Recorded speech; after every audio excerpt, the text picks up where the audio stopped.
네, 내 주식을 부탁해 화요일을 책임질 분입니다. MBN 골드 이가람 매니저 그리고 어떤 분이 나와 계시죠? 우리 성현 이사님 네. 나와 계십니다. 안녕하십니까? 네, 안녕하세요. 네, 일단 저희 시장부터 여쭤보도록 할 텐데요. 우리 이가람 매니저님, 오늘 뭐 다른 아시아 증시 대비해서는 우리 증시가 나름 선전을 했지만 뭐 파란불이지 않았습니까? 어떻게 그쵸. 보셨어요?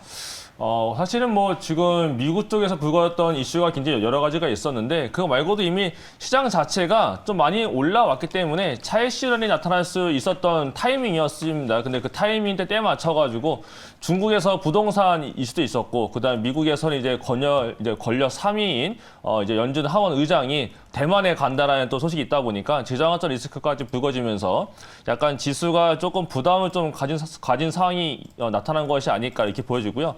또 하나가 이제 미국에서도 ISM 제조업 지수가 별로 안 좋았고 중국에서도 제조업 PMI가 안 좋았기 때문에 결국에는 지금 이렇게 경기 둔화인 상황에서 지수가 올라가는 게 맞는 것이냐 이런 좀 의구심도 들고 있었던 상황이었었고 또 하나가 이제 수급적으로도 외국인들이 상방 포지션을 가지고 있었는데 그 상방에 대한 포지션들을 조금은 차익 실현을 보면서 지수를 조금 눌러낸 것이 아니었을까. 그래서 뭔가 지금 뭐 시장에 금융적인 리스크가 발생이 됐다면 여러 가지 이제 매크로가 움직였을 텐데 증시만 조금 움직였고 뭐 그 외에 외부적인 환경은 크게 변화가 없었기 때문에 오늘 나타났던 이슈들은 단기적으로 잘 지나가지 않을까 이렇게 말씀을 드리도록 하겠습니다. 네, 우리 이가람 매니저님의 시장 전략 들어봤고요. 우리 김성훈 이사님은 그럼 어떻게 생각하시는지 짧게 한번 들어볼까요? 네, 비슷한 생각을 가지고 있고요. 네.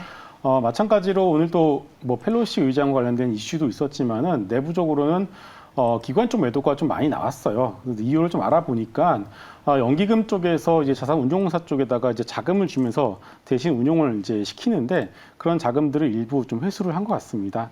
근데 그럴 경우에는 주식으로서 주는 게 아니라 주식을 장내에서 매도를 한 다음에 그 다음에 현금으로 만들어서 반납을 할 수밖에 없는 상황이기 때문에 그러한 수급들이 기관 매도를 좀 불러왔다라고 좀 봐야 될 것 같아요. 그래서 일단은 뭐 그동안 올라왔었던 거에 대한 부담감 그리고 펠로시 의장에 대한 노이즈 그리고 내부적으로 기관과 여기금 쪽에서의 매도 이런 것들이 어우러지면서 조금 좀 아쉬웠던 하루를 보냈다라고 이해를 하시면 될 것 같습니다. 네, 알겠습니다. 이렇게 저희 오늘장 마무리 정리를 해봤고요. 오늘장 빅 이슈 첫 번째 한번 들여다보도록 할까요? 어떤 이슈가 기다리고 있는지 체크해 보겠습니다.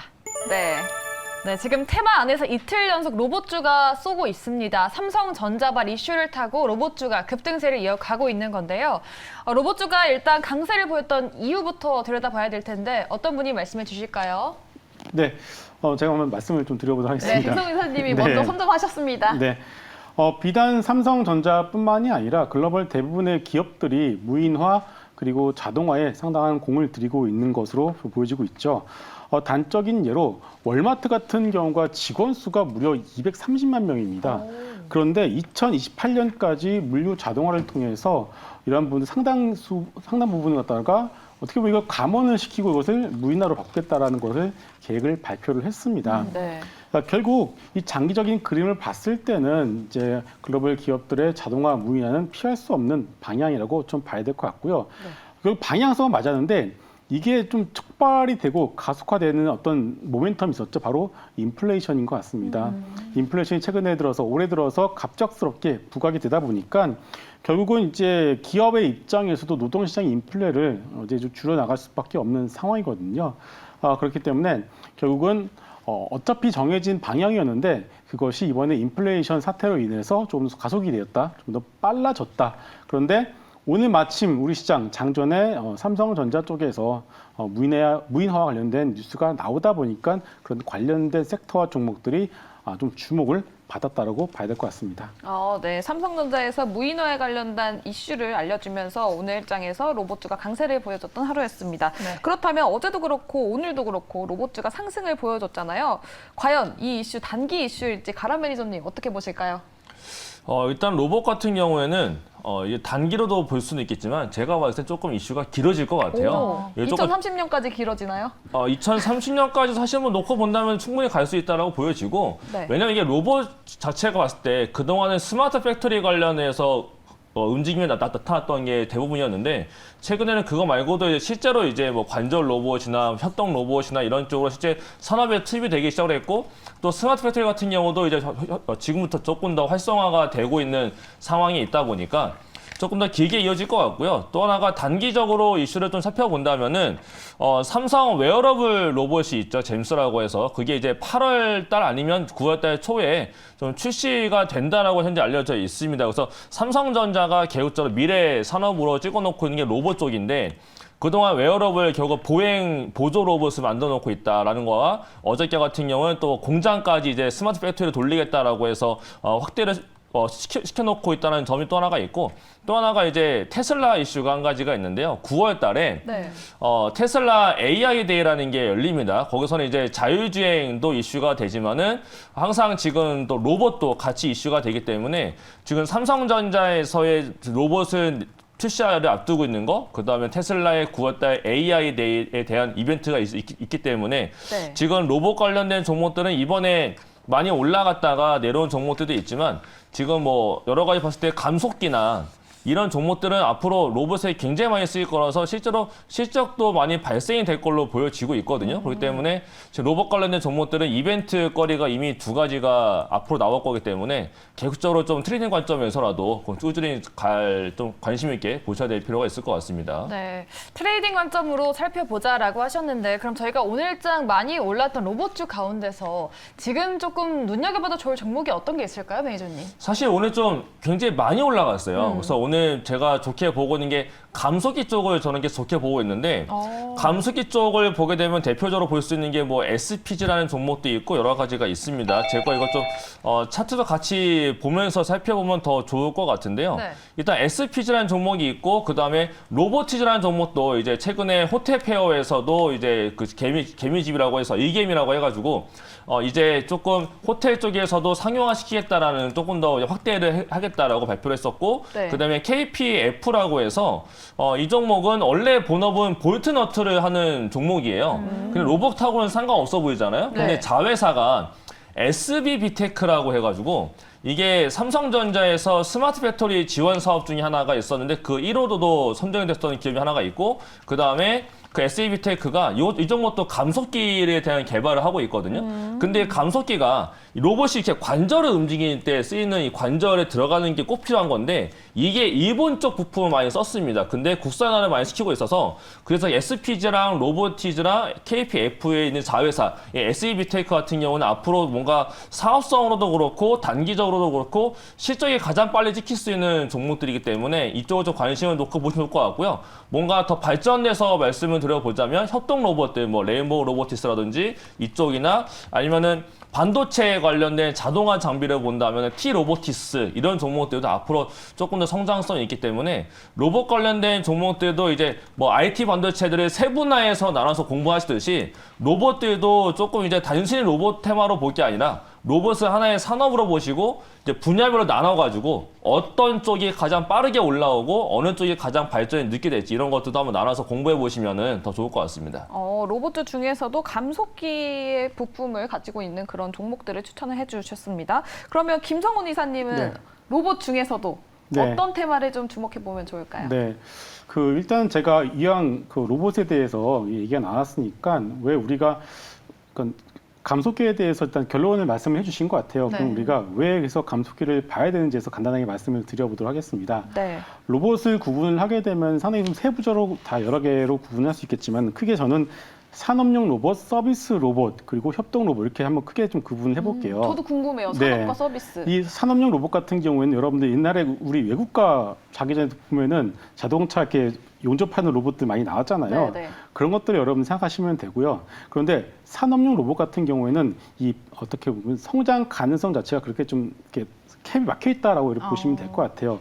그러면은 이 서비스 로봇과 협동 로봇이 오히려 성장 가능성은 확 열려 있다라고 우리가 볼 수가 있는데 오히려 이제 성장 가능성에 대해서는 앨런 머스크가 힌트를 준 것 같습니다. 앨런 머스크가 테슬라 봇을 공개하면서 휴머노이드형의 로봇을 공개를 하지 않았겠습니까? 네. 결국은 사람의 삶을 좀 윤택하고 그리고 좀 더 편하게 도와줄 수 있는 그런 서비스 로봇에 대해서 테슬라는 이제 거의 올인을 하고 있다라고 보시면 될 것 같은데 자 문제는 우리나라에 상장되어 있는 로봇 회사 중에서 휴머노이드 로봇 혹은 서비스 로봇을 제대로 하고 있는 회사가 있냐라고 이렇게 질문을 하게 되면은 네. 좀 그렇게 자신 있게 대답을 못 하겠어요. 없어요? 왜냐면은 있긴 있죠. 네. 있긴 있는데 뭐 사족 보행하는 그런 그렇죠. 로봇도 있긴 있다는데. 있는데 이거를 갖다가 전 세계적인 어떤 로봇 회사와 비교를 해보면은 약간 좀 딸리는 것이 사실입니다. 아. 그렇기 때문에 그렇다면은 거기에다가 중요한 메인 부품을 공급하고 있는 즉 감속기가 결국 다 들어갈 수밖에 없거든요. 그렇기 때문에 우리가 로봇을 보는데 거기서 핵심은 감속기다라고 여러분들이 이해를 하시고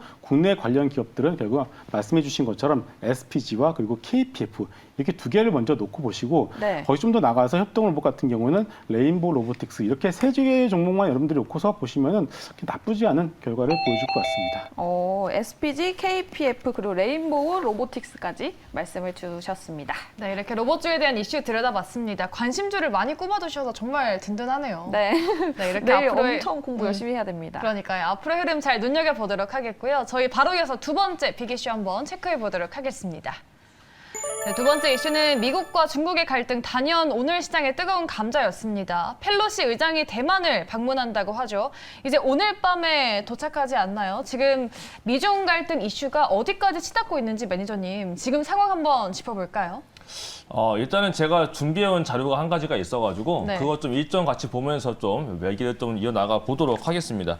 제가 준비해온 자료가 이번에 그 일정에 관련된 건데요. 그건 어떤 일정을 가지고 지금 대만을 방문하고 있느냐, 지금 그거에 대한 그래픽이 아마 나타나게 될 겁니다.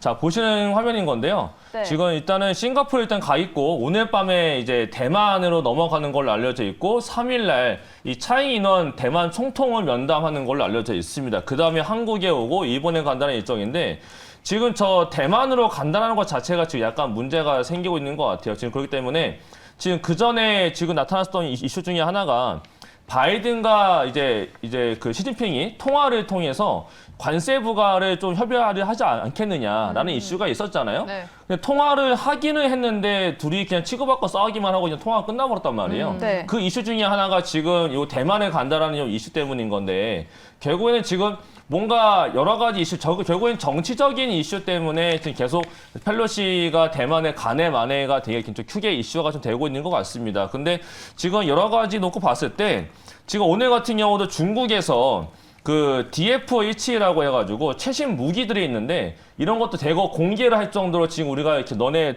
대만 건드게 되면은 중국이 이렇게 하겠다라는 식으로 해서 위협도 하고 있고 그와 맞서가지고 또 미국도 대만 쪽에다가 항공모함 띄워놓고 있단 말이에요. 네. 이런 상황에서는 전쟁이 날 것 같지는 않아요. 절대 나진 않고 결국 정치적인 이슈가 될 것 같은데 이제 거기다가 대만이 오늘 또 발표했던 게 군대의 의무 복무 기간이 원래 대만이 4개월이었다고 합니다. 4개월이요? 네, 되게 부러운 상황인 건데요.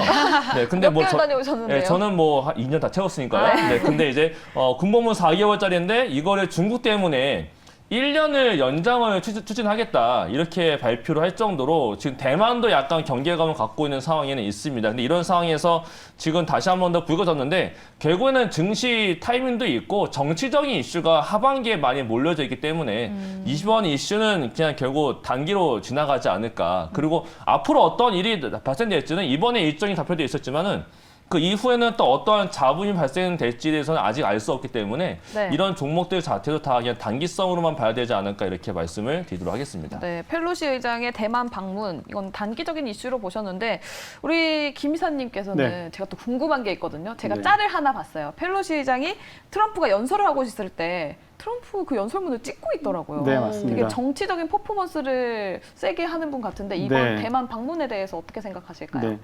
그 말씀하신 것처럼 트럼프 대통령 당시 뒤에 연설하는데 뭐 연설문 찢어버렸죠. 네. 그리고 이 펠로시 의장 이분이 31년 전에 그 천안문 광장을 방문을 해서 그 당시에도 뭐 반중국 관련된 어떤 플랜카드를 펼쳐서 좀 문제가 됐었던 것 같습니다.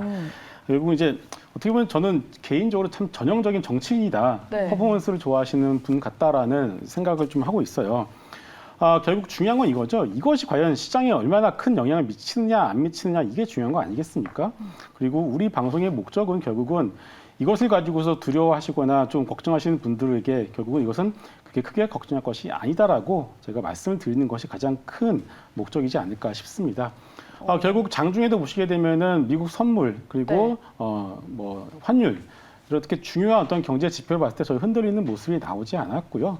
그리고 또 가장 중요한 것은 미국 중간 선거가 11월 달에 있고 그 10월 달에 시진핑 연임에 대한 부분들이 아직까지 남아있는 상황에서 결국은 미국과 중국 모두 어떤 우리가 걱정하는 정말 걱정하는 그런 어떤 액션을 취할 가능성은 거의 없다라고 보시면 될 것 같습니다.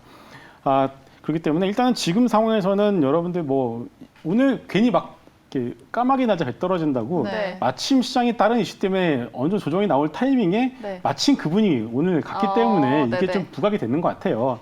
근데 물론 거기에 더해서 중국과 그 대만 증시도 좀 하락한 것은 사실입니다만은 네. 이 중국이 최근에 중국 같은 경우는 대만을 견제할 수밖에 없는 상황이고 미국에서 간다고 하는데 가만히 있는 것도 웃긴 거거든요. 결국은 중국이 어떤 군사적 퍼포먼스를 할 수밖에 없는 상황이고 안 하는 것이 또 이상한 겁니다. 그래서 네. 중국이 지금 막 무기를 공개를 하고 그리고 얼마 전에 우리가 KF-21을 공개한 이후에 네. 젠 35라고 하는 차세대 전투기를 또 공개를 했어요. 그래서 이런 것들 자꾸 하는 이유는 결국은 지금의 어떤 미국과 중국의 어떤 갈등이 지속이 되고 있는 어떤 한 연장선이지 이것이 펠로시 유정이 가냐 안 가냐 이것이 중요한 것은 아니다라고 다시 한번 정리를 해드리도록 하겠습니다. 네, 그냥 단기적인 정치적인 퍼포먼스다라고 또 말씀을 해주셨습니다. 네, 그렇죠. 지금 이런 러시아 우크라이나 사태 이후로 중국과 대만 갈등으로까지 번지는 거 아닌지 좀 우려감이 많이 나오고 있는 상황이잖아요. 네. 그런 우려 속에서 오늘장 수혜주로서 히토류 관련주, 방산주 등등이 움직였던 하루였는데 우리 이가람 매니저님, 지금 이러한 수혜주들이 앞으로 이 미중 갈등 테마로까지 이어질 수 있을지 아니면 단발성인 이슈로 봐야 될까요? 어떻게 보십니까? 저는 사실 단발성으로 보거든요. 그 이유가 이거 제 거 화면을 좀 같이 보여줄 수가 있으면 더 좋을 것 같은데요. 네. 지금 조금 전에 이제 이거 말씀하신 것처럼 환율적인 것들이랑 다른 매크로적인 이슈들과 좀 많이 불거지게 되면 이게 뭔가 좀 금융시장에 리스크가 있다 아니면 국제적으로 리스크가 있다라고 하게 되면 통화부터 움직이거든요. 근데 통화가 이건 지금 1시간짜리의 지금 직선 선으로 이어지고 있는 봉이다라고 보시면 되는 건데요. 환율이 크게 움직이고 있질 않아요. 이게 지금 달러 인덱스도 크게 움직임이 없었고 그다음에 달러 원 환율도 크게 움직임이 없단 말이에요. 거기다가 이제 지난번에 러시아하고 우크라이나 사태를 보시면 아시겠지만 전쟁이 딱 불거지고 났을 때 가장 먼저 튀어 올라갔던 게 원유란 말이에요. 네. 그럼 원유가 오늘 올라갔어야 되는데 떨어졌죠. 원유 떨어졌단 말이죠. 그러면 지금 전쟁 관련된 거 결국 지금 모두가 약간 혹시라도 두려워하고 있는 뭐 대만과 미국 간의 어떤 국제적인 리스크가 나오는 거 아니냐 여기에 대해서는 시장은 크게 반응하고 있지 않다는 내용이 되는 거예요. 결국에는 그냥 주식시장만 약간의 반응을 하고 있을 뿐 그 외적인 것들, 통화적인 것들과 원유적인 것들 결국 전쟁과 밀접한 애들은 전혀 움직임이 없었다라는 얘기가 되기 때문에 결국 시장에서 오늘 발생됐던 이러한 테마 종목들은 그냥 단기일 뿐인 것이고 이거에 따라서 크게 중장기 투자를 하기는 어려울 것 같고요. 다만 이제 뭐 뭔가 다시 한 번 더 일정이 잡힌다거나 어떤 잡음이 생길 것 같은 그런 타이밍에는 뉴스에 따라서 정말 뉴스 나오기 전에 들어갔다가 뉴스 나오게 되면 다시 팔고 나와야 되는 정말 단기 트레이딩성으로 봐야지 이거를 뭔가 비중을 태워서 잡을 수 있는 이런 종목으로는 보기 어렵기 때문에 단기성에 대한 종목을 잘 하시는 분들이지 않은 이상은 네. 피하는 게 일단 가장 좋지 않을까 이렇게 말씀을 드리도록 하겠습니다. 네, 정말 테마성으로 단발성으로 보자라는 의견을 들어봤습니다. 네. 그럼 우리 김성훈 이사님은 어떻게 보실지가 궁금한데 여전히 이런 방산주, 히토리 관련주 모두 다 시세를 조금 짧게 가져갈 거다라고 보시는 걸까요? 거기에 인버스까지 같이 말씀해 네. 주시면 좋을 것 같아요. 오늘 시장이 흔들리다 보니까 뭐 히토리 테마주들이 조금 어제 오늘 좀 오르고 그리고 뭐 인버스를 사야 되는 거 아니냐 이런 얘기도 하시는 것 같은데요. 아직 인버스를 살 타이밍은 아닌 것 같습니다. 인버스 같은 경우에는 9월 FOMC가 있죠. 이제 네. 7월 FOMC 끝나고 나서 2달간의 공백 기간이 있고 9월 FOMC 9월 말에 있는데 아마 그 전 우리나라 같은 경우 내부 추석이 있기 때문에 아마 그 전부터 이제 조금 기관들의 외인들이 좀 하방으로 좀 베팅을 하지 않을까라는 생각하고 있기 때문에 아직까지는 지금 당장 뭐 인버스를 여러분들이 모아가는 전략은 좀 아니다라고 좀 말씀드리고 싶고요. 또 하나 그런 힌트를 알아볼 수 있었던 것이 오늘 시장 흔들리고 있음에도 불구하고 삼성전자는 플러스가 났습니다. 네. 만약에 진짜 인버스를 베팅하려면 전자가 먼저 떨어져야 되거든요. 네. 근데 전자 같은 경우는 굳건하게 버텨주고 있는 것을 봤기 때문에 섣불리 여러분들이 하방으로 시장을 베팅하는 것은 좀 이르다라고 좀 말씀을 드리겠고요. 히토류 같은 경우는 뭐 테마주 같은 거 이미 우리 왼쪽에 잘 말씀해 주셨고 방산주 같은 경우에는 역시나 방산주는 완벽하게 지금 시장의 주도주로 자리를 잡았습니다. 그리고 또 하나 아까도 말씀드렸지만은 우리가 KF21을 공개하자마자 중국이 GN35를 공개를 했죠. 네. 그리고 또 아까 말씀해 주신 것처럼 DF20이라는 것도 또 공개를 했습니다. 네. 저는 이게 가장 정말 중요한 힌트인 것 같아요. 세계 각국이 자기네 어떤 뭐 무기가 네. 더 뛰어나다라는 것을 막 서로 경쟁하듯이 보여주고 있습니다. 우리나라 세다. 그렇죠. 결국은 이게 러시아와 우크라이나 전쟁으로 촉발된 신냉전 시대가 지속적으로 이어지고 있고 각국이 현재 경쟁하고 있듯이 가고 있는 군비 경쟁은 이것이 러시아와 우크라이나 전쟁이 끝난다고 해서 이것은 쉽게 사그라들 이슈는 아닌 것 같습니다. 그렇기 때문에 지구 완벽하게 주도주로 자리 잡고 있는 섹터가 두 개가 있죠. 바로 방산과 에너지인데 이 두 가지 섹터 내에서 결국 이제 방산 같은 경우에는 오늘장 같은 경우 좀 쉬어가는 모습이 나오고 있습니다만은 꾸준하게 여러분들이 매매 혹은 뭐 트레이딩이라도 해보시면서 좀 가져가시는 것이 낫지 않을까 싶습니다. 방산주 오늘 살짝 조정을 받기는 했지만 트레이딩 관점에선 괜찮다는 의견을 또 주셨습니다. 근데 저게 되게 좋은 게요. 네. 방산주가 실은 조금 전에 말씀하신 것처럼 전 세계적으로 지금 방산액에 대해서 방산에 대한 예산안을 증액하고 있잖아요. 네네. 근데 그거 말고 또 하나가 있는 게 뭔가 그런 수주 모멘텀도 굉장히 많고 되게 좋아요. 되게 좋은데 또 하나가 지금 이번 달에 좀 하기 또 좋은 이슈거리가 8월 달에 한미 연합 훈련을 하거든요. 네. 항상 그 전에 북한도 훈련을 같이 해요. 네. 그렇기 때문에 북한이 만약에 우리가 한미 연합 훈련 하기 이전에 북한도 미사일을 발사를 한다든지 아니면 계속적으로 지금 미국 쪽에서 북한이 핵실험할 수 있다라고 멘트가 계속 나타나고 있기 때문에 방산 관련해서 수주 모멘텀이 있는 종목들도 굉장히 좋고 그 말고 조금 작은 종목들에서는 테마성으로 움직이는 방산 테마도 있거든요. 네. 근데 그런 종목들이 오늘 히토르 말고도 방산 테마도 같이 올라갔단 말이에요. 그런 종목들은 만약에 이번에 증시에 따라서 밀려 내려간다라고 하게 되면 작은 테마성 종목들도 8월 중순 앞두고서는 아마 한 번 더 올라갈 수가 있으니까 방산 관련된 종목들도 좀 꾸준히 좀 보셔야 될 필요가 있지 않을까. 그럼 매니저님 만약에 안 그렇게 되면 정말 좋겠지만 미중 갈등이 본격화가 되면 히토류, 방산주 그리고 인버스 중에서는 어떤 테마에 좀 주목을 해보면 좋을까요? 그냥 단기성 주가 수익률 본다면은 히토류를 보는 게 맞는데 중요한 거 근데 히토류 같은 경우는 이번처럼 정말 뉴스가 세게 붙지 않은 이상 히토류가 세게 올라간 적이 딱히 없거든요. 근데 네. 최근에 방산 같은 경우는 일단 대형주 종목들, 그러니까 수주 모멘텀이 있는 뭐 하나 에어로스페이스나 뭐 현대 로테임이나 한국항공우주 이런 종목들이 이미 많이 올라가 있고 실적이 앞으로도 잘 나올 걸로 이제 전망이 되고 있는 데다가 이제 폴란드에서도 수주를 따왔지만은 다른 나라 국가들도 있고 그다음에 하나 에어로스페이스 같은 경우는 하나 디펜스가 합병을 하는데 하나 디펜스가 이제 호주에서 아직 수주를 따올 게 있단 말이에요. 레디백 사업이라고 해가지고 네. 그거 남아져 있기 때문에 아직은 방산 모멘텀이 연말까지 있다라고 보여지고 그다음에 좀 전에 설명드린 것처럼 이제 한미 연합 훈련이라는 일정이 있기 때문에 저 같은 경우도 히토류 쪽보다는 뭔가를 하나 또 새롭게 해본다면 조금 더 밀려 내려왔을 때 방산 쪽으로 더 관심 있게 볼 것 같습니다. 네, 방산 딱 꼽아서 주셨습니다. 8월까지는 그러면 방산 믿고 가보도록 할게요. 네, 좋습니다. 네. 네, 그럼 우리 또 김성훈 이사님 어떻게 보시는지 궁금한데 이런 미국과 중국의 갈등 이슈로 인해서 히토류 관련주 vs 방산주 어떤 섹터에 좀 더 눈길을 주면 좋을까요? 네, 뭐 비슷한 얘기를 계속 하고 있는 것 같습니다. 결국은 방산을 저는 뭐 내용도 좋고요. 그러게 수주에 대한 부분들이 지속적으로 모멘텀이 나올 것 같습니다. 이게 참 델롬델이라고 하죠. 그 좋은 것들은 계속 뉴스가 나오고 있습니다. 결국 펠로시 의장이 가는 것도 어떻게 보면 방산에 좋은 뉴스가 될 수밖에 네, 없는 그쵸. 것이고 또 한미연합훈련 방산에 좋은 뉴스가 될 수밖에 없는 거죠. 여기에 더해서 뭐 추가적인 수주가 나오게 된다면 다시 한번 뭐 현대 로템 같은 경우도 마찬가지고요. 하나 에어로스페이스 특히나 유도 무기 같은 경우도 LIG 넥스원이 상당히 강점을 가지고 있는데 이거 같은 경우도 추가적인 수주에 대한 기대감이 충분히 있는 것이 사실이거든요. 그래서 방산 사형제라고 하죠. 현대 로템, 하나 에어로스페이스, LIG 넥스원 그리고 한국항공우주 이 네 개 종목을 여러분들이 바스켓으로 묶어서 가져가시는 것이 차라리 좀 마음이 편한 것 같습니다. 그래서 저는 근데 이게 단순히 어떤 수지의 모멘텀 플레이로만 여러분 접근하시면 안 되고 어떻게 보면은 지금 인플레 우려감이 더 더해지고 있는 상황에서 그리고 경기 침체 등등 여러 가지 이슈가 안 좋은 이슈가 많지 않겠습니까? 네. 그런 상황에서 구조적으로 성장을 할 수 있는 몇 안 되는 섹터가 방산입니다.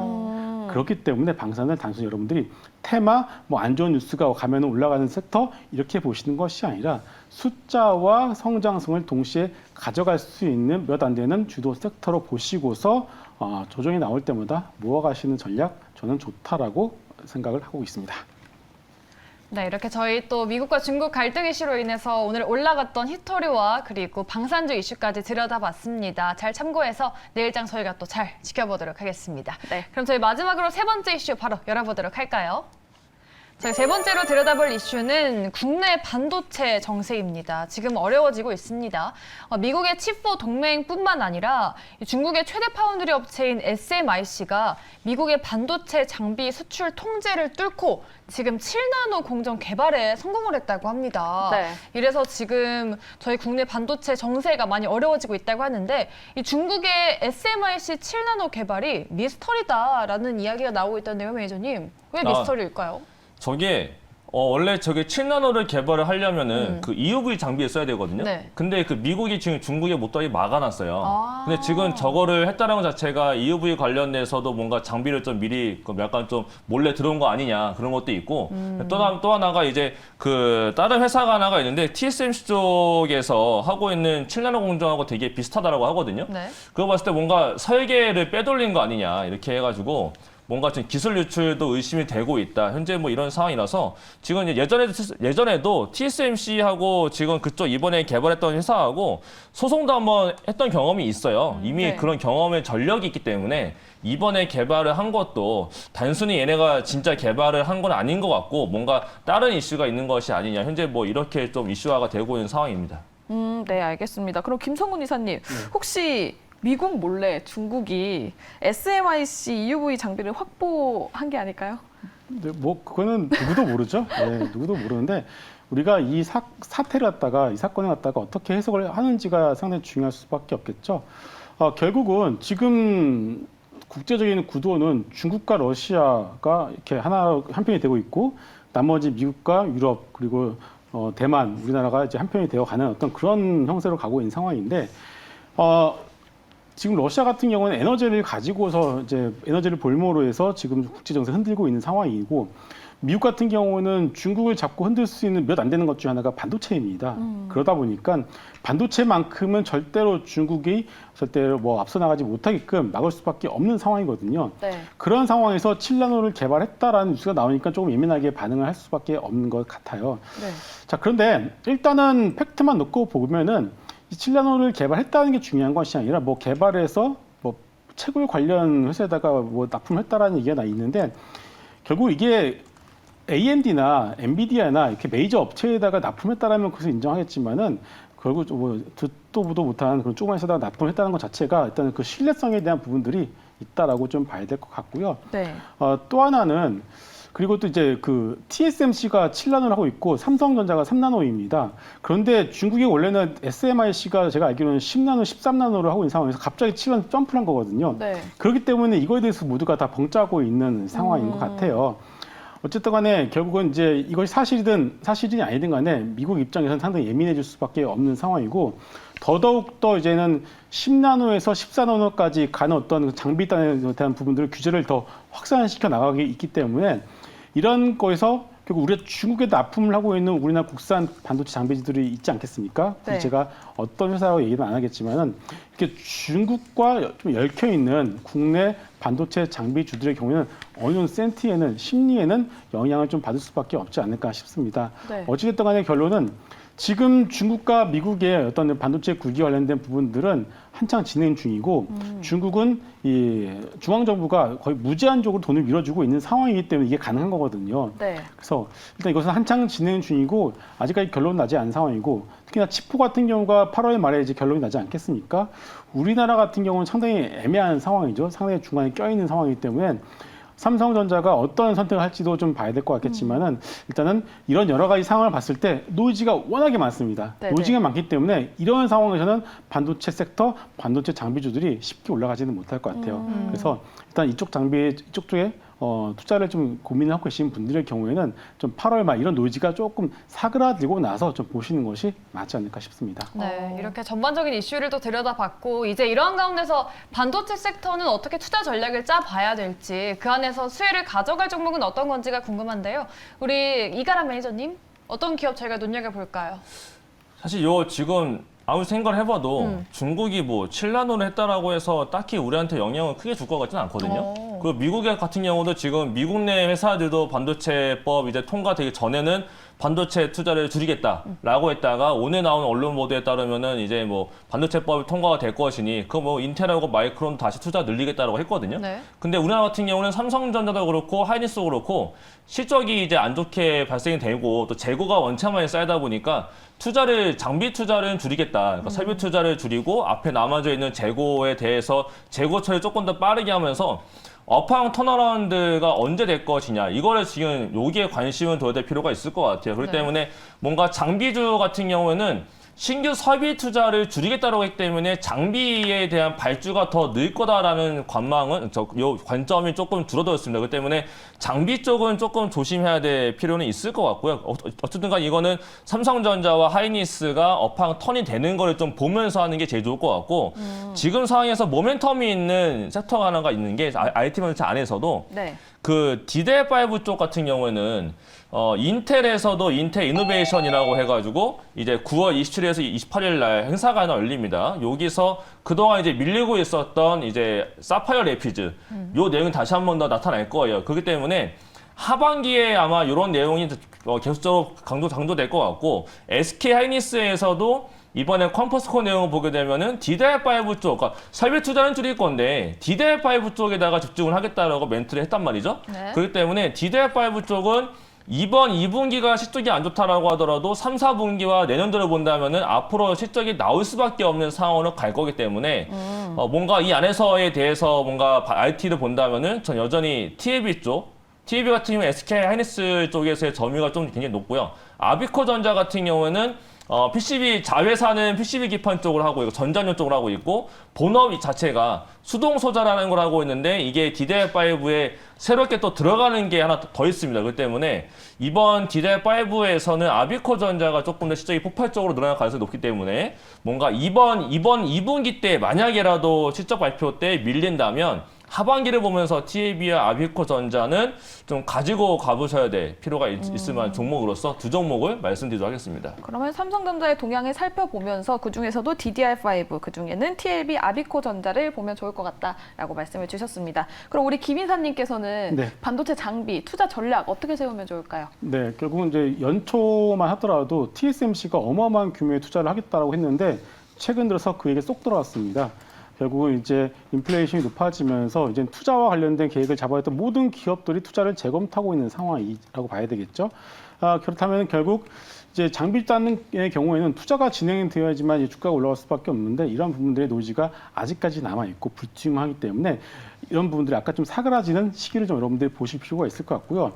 이런 인플레이션율과 이런 분들이 조금 잠잠해지는 적어도 한 가을이나 연말 정도 일단 여러분들이 보시고서 천천히 좀 보시면은 나쁘진 않을 것 같습니다. 지금 당장 들어가기보다는 반도체 장비 연말까지 끝까지 지켜보면 좋을 것 같다라는 의견 주셨습니다. 네, 이렇게 오늘 저희 또 세 가지 이슈 들여다봤고요. 지금까지 수고해주셨던 분은요. MBN골드 이가람 매니저 그리고 우리 또 리워드홀딩스 김성훈 이사님 함께하셨습니다. 말씀 고맙습니다.